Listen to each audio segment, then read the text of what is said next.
Ens trobem dalt de la muntanya de Sant Sebastià de la Guarda. Estem situats a uns 170 metres sobre el nivell del mar i estem envoltats de paisatge i unes vistes panoràmiques precioses. Comptem amb patrimoni com la torre medieval del segle XVI, l'ermita del segle XVIII, el far del segle XIX i aquest poblat ibèric del segle IV abans de Crist. Dalt del penya-segat tenien un control total del territori, tenien el port comercial a la platja de Llafranc i el que conservem aquí en aquest jaciment són diversos carrers, algunes cases, algunes botigues, un forn i 15 sitges.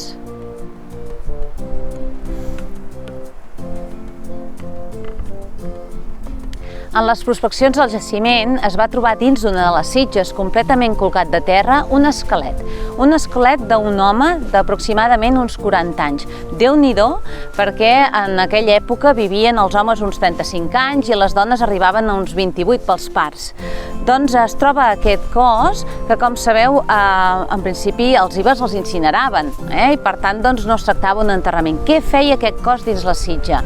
Doncs bé, a la posició, amb els braços oberts, boca terrosa i les cames obertes i semiflexionades, ens fa pensar que va ser llançat expressament. A més, el cos és datat del segle II després de Crist, un segle més tard d'abandonar-se el poblat. Què hi feia aquest cos aquí? Qui era? Quin misteri! De fet, entre la posició i el lloc on es va trobar, es creu que van intentar amagar un possible crim.